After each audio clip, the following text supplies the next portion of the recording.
In Osama City, you're watching One TV News Channel. One TV News Channel. Serving you with information, news, sports, and public affairs. One TV News Channel. One TV News Channel. Serving you with love. Ang telebisyong pangmasa. One TV News Channel. One TV News Channel.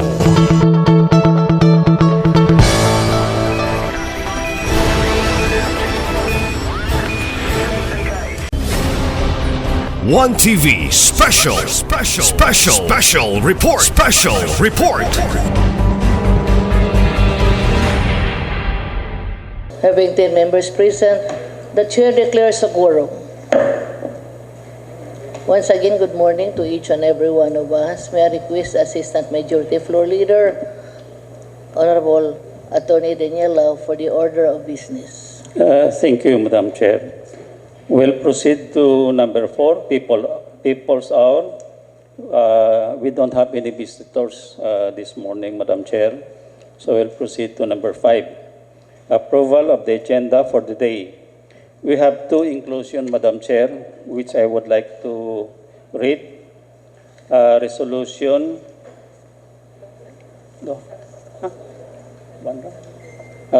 Correction. It's only one, Madam Chair. Resolution authorizing the local chief executive to enter into a contract for the improvement of football field at Osami City National High School at Barangay Layaman, Osami City, and perform all acts for the implementation of the project funded from Development Improvement of School Sports Facilities Program of the Special Education Fund of the 2024. In this connection, Madam Chair, I move for the approval of the agenda for today, There's a motion. including the inclusion, Madam Chair. There's a motion from the Assistant Majority Floor Leader for the agenda, for the approval of the agenda for today with one inclusion as being stated. Motion approved. Thank you, Madam Chair. We'll proceed to number 6, approval of the minutes of the previous sessions. We don't have any previous minutes of the previous sessions attached to our agenda for today, Madam Chair. So I'll proceed to number 7. First reading, reference of business of letter A, proposed ordinance from the desk of Honorable Marcelian C. Tapayan, an ordinance institutionalizing the Osami City Special Justice Zone, defining its composition and purpose, and appropriating funds thereof. Being the assistant chair for the Committee on Laws and Styles, I move for a joint motion, an ordinance approving an ordinance institutionalizing the Osami City Special Justice Zone, defining its composition and purpose, and appropriating funds thereof. For passing this for first reading only, Madam Chair. This proposed ordinance from Honorable President C. Tapayan is being moved for the approval on the first reading. This ordinance by the Honorable... Yes, for first reading only, first Madam reading Chair. by the Honorable And Daniel. refer this to This proper be referred committee to the appropriate for committee. public Motion hearing, approved. Madam Chair. We'll proceed to letter C. Letter B is proposed resolution. We don't have any. Letter C, petitions for request for first reading. Number 1, 2024 supplemental budget. Number 1, the Barangay Tabed in the amount of 577,299. This supplemental budget, Madam Chair, is duly endorsed by the City Budget Officer for approval. I would refer this supplemental budget, Madam Chair, to the Chair of Barangay Affair. Unfortunately, Madam Chair, is not around, so I will refer this to Councilor Archie Romero, Madam Chair, for appropriate action. For first reading, move with the Honorable Assistant Majority Floor Leader, this 2024 Supplemental Budget Number 1 of Barangay Tabid in the amount of 577,299. Move for its approval on the first reading. Yes, this be referred to the Honorable Romero for appropriate motion. Thank you, Madam Chair. Madam Chair, I'm to pass this request. This 2024 Supplemental Budget Number 1 of Barangay Tabid in the amount of 577,299. This was duly endorsed by our City Budget Officer. Passing this for first reading with reservation, Madam Chair. Move for first reading with reservations. Motion approved. Due to its urgency, Madam Chair, I move to pass this for second and final reading, waiving the internal rules. Due to the urgency of this request resolution, the Honorable Romero is passing this 2024 Supplemental Budget Number 1 of Barangay Tabid in the amount of 577,299 for second reading. For the approval on the second reading. And approval, second and final reading, waiving the internal rules. Motion approved. Thank you, Madam Chair. We'll proceed to letter C, petition or request for first reading, number 1, 2024 Supplemental Budget Number 1 of Barangay Tabid in the amount, number 2, an ordinances of Barangay Tinago, complete with attachments, letter A, Ordinance Number 001, Series of 2024, an ordinance imposing taxes, fees, and charges pursuant to the provisions of the Local Government Code, Republic Acts 7160, and providing penalty for violation thereof. Madam Chair, will refer this matter to the City Treasurer for the recommendation, Madam Chair. You're passing this on the first reading and be referred to the City Treasurer for its referral. For the recommendation. Okay, for the recommendations. Motion approved. Thank you, Madam Chair. Letter B, Ordinance Number 002, Series of 2024, an ordinance authorizing the City of Samis to issue barangay clearance and collect corresponding barangay clearance fee and the application for any business-related transaction subject to the remittance of the aforesaid fees to the barangay and the condition thereof. The same, Madam Chair, will refer this matter to the City Treasurer for the recommendation. Thank you, Honorable Assistant Majority Floor Leader. This ordinance number 002, Series 2024, an ordinance authorizing the City of Usamis to issue barangay clearance and collect corresponding barangay clearance fee in the application for any businesses related transactions subject to the remittance of the aforesaid fees to the barangay and the conditions thereof. Manifested by the Honorable Assistant Majority Floor Leader, and this be referred, I think, to the Committee on Laws and with consultation of the Barangay Affairs. Before we will act on this, Madam Chair, we'll have to Refer first refer to City Treasurer for the recommendation. to the City Treasurer. Before Yes.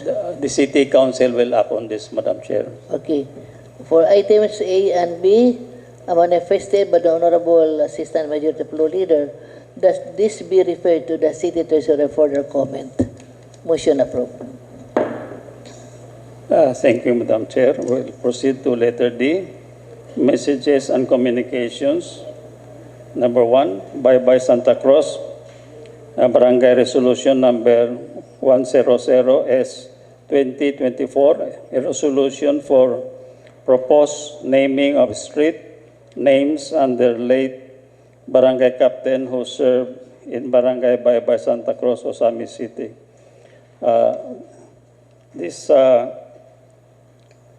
This number one, Your Honor, please, will just be duly noted under the City Council record, Madam Chair. Thank you for your manifestation, Honorable Assistant Majority Leader. Thank you, Madam Chair.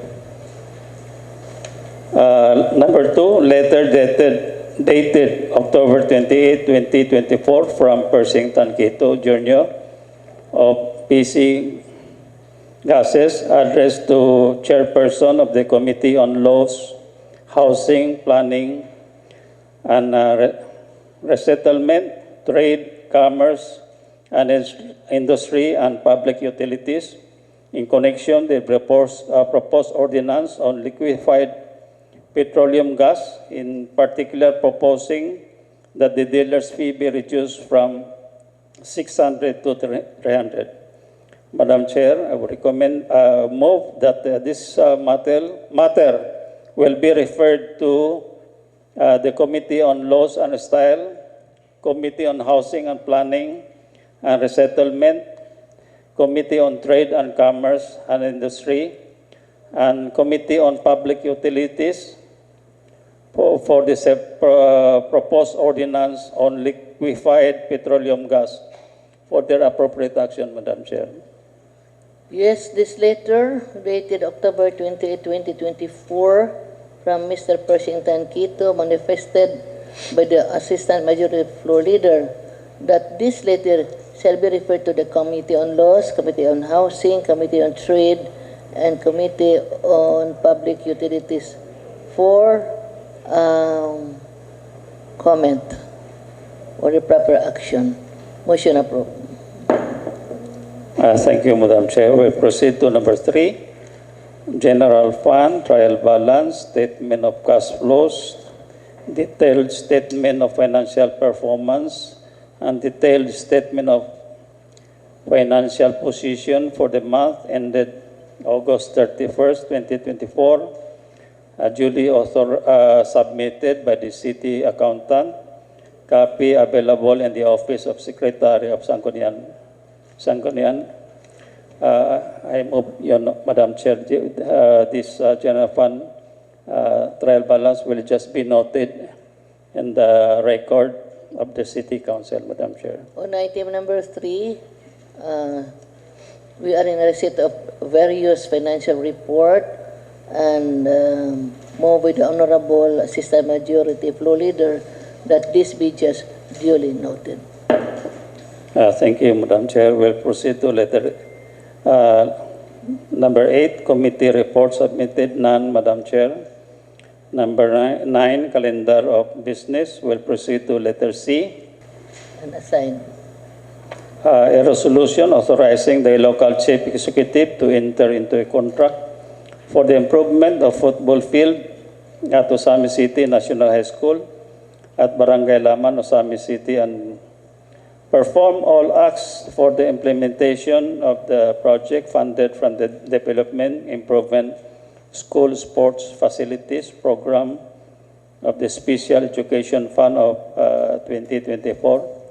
Madam Chair, I would refer this matter to the Committee on Infra under the Committee Chair, Councilor Saulo Salvador, Madam Chair. Yes, the Honorable Saulo Salvador is now recognized by the Chair for the appropriate motion. Thank you, Madam Chair. I move to pass a resolution authorizing the local chief executive to enter into a contract for the improvement of football field at Osamis City National High School at Barangay Laman, Osamis City, and perform all acts for the implementation of the project funded from the Development Improvement of Schools Sports Facilities Program of the Special Education Fund of 2024. Madam Chair, I move to pass this resolution on first reading with reservation. Move for first reading with reservations. Motion approved. Madam Chair, for its urgency of this project to be implemented and for the interest of the public service, I move to pass this resolution on the second and final reading, waiving the internal rules on joint motion. Thank you, Madam Chair. Due to the urgency of this request resolution, the Honorable Salvador is passing this on the second and final reading, waiving the internal rules. Any comment? Remarks? Hearing none. Motion approved. Thank you, Madam Chair. We'll proceed to number 10, business for a third reading, none. 11, PCL matters. Madam Chair, I would refer this to Councilor Dinky Suiso for appropriate action, Madam Chair. The Honorable Suiso is now recognized by the Chair for some PCL matters. For PCL matters, Madam Chair, we have talked with Board Member Luida Alcalde regarding the upcoming PCL Congress, which was moved and rescheduled. She finally told me that it's going to be this coming December, and for the liquidation of our 5,000 payments for the registration fee, we will going to have it liquidated because they are now issuing official receipts for the 5,000 registration fee. Thank you very much, Madam Chair. Thank you, Honorable Suiso, for your information. Noted by the Chair. Thank you, Madam Chair. Number 12, SK matters. I would refer this matter to Councilor John Phil Doylonsod for his action, Madam Chair. For SK matters, the Honorable John Philip Duhay Longsod is now recognized by the Chair. Thank you, Assistant Majority Floor Leader and Madam Presiding Officer. For SK Matters, last October 25, Madam Chair, we successfully convened our last fourth quarterly meeting of the SK Federation of Assamese City, and we discussed the following accomplishment report, the preparation for the COA seminar, and the date will be on November 19, 20, 21, and 22 at the Function Hall sa City Health Office. And lastly is the preparation for the budget sa mga SK, Madam Chair. And also last October 29 to 30, Honorable Chair, we attended the first ever Ascenso Misamis Occidental Youth Congress at the Oroqueta City. That was organized by the SK Federation Occidental, headed by Board Member Clara May Villanueva. And 2 days ang Youth Congress, Madam Chair, and nakapadala tag mga participants nga 71 ka mga youths, and include ang mga SK chairpersons and also mga other youth representatives sa tuwang syudad, Madam Chair. And during the Youth Congress, gidiscuss about the purpose of the National Youth Commission, the mental health awareness, also the insurgency free of our province, and the Bawal Bastos Law. And for the second day, the message of support of our Provincial Vice Governor Rowena Wing Gutierrez, and also the first State of the Youth address of Board Member Clara May Villanueva, and the message of support of Governor Henry S. Waminal. Thank you, Honorable Chair. Thank you for your vital information, Honorable Duhay Longsod. Noted by the Chair. Thank you, Madam Chair. We'll proceed to number 13, ABC matters. In the absence of Councilor Carlo Moralion, I would refer this matter to his co-chair, Councilor Archie Romero, for appropriate action, Madam Chair. For ABC matters, the Honorable Romero is now recognized by the Chair, being an assistant committee chair. Thank you, Madam Chair. There are no instruction, none for now, Madam Chair. Okay, noted. Thank you, Madam Chair. We'll proceed to number 14, matters concerning the indigenous people. I would refer this matter to Councilor Dinky Suiso for his appropriate action, Madam Chair. The Honorable Suiso is now recognized by the Chair for some IPMR matters. For IP matters, Madam Chair, we will be part of the Pasundayag, the Pirangat Festival this coming November 9, and of course, Uzami City will be It's coming December 9? November 9. That's November 9? Saturday at Aragata City. November 9, that would be on Saturday. Yes, the Pirangat will be featuring our Cebuano culture, and in the morning we will be having our street dancing, and 1:30 in the afternoon will be the ritual showdown at the Mopac grounds, Aragata City, Madam Chair. Thank you very much. Thank you, Honorable Suizo, for your information. Noted. Thank you, Madam Chair. Before I will proceed to number 15, I would know from the body if there is any further announcement or any report that will be made in this session hall before I proceed to adjournment, Madam Chair. Yes, the chair is open for any information from this August body. Yes, the Honorable Cypris is now recognized by the chair. Thank you, Madam Chair. Former Senator Ping Lacson will be leaving around 11 o'clock, so gi-instructa na we will be there around 10 o'clock this morning Okay. at Yes. the airport. So we have our distinguished visitor that we are trying to entertain the other night, last night. So according to the information of Honorable Cypris, he will be leaving today. So as much as possible, if we can avail of ourselves at the airport at 10:30, 10 o'clock. at 10 o'clock. What time It is should his be there. departure? I think around 12 o'clock, but from the Okay. instruction of It the, was advised by the office of the of the city mayor, if ever we are available, we can be at the airport at 10 o'clock. Sa iyo hapon ay inita pa. Anyway, noted. Thank you, Madam Chair. Any further announcement or what? Any other information from this August body? Wala na. Honorable Suizo, do you have any other information regarding the activity sa Pirangat, whatever?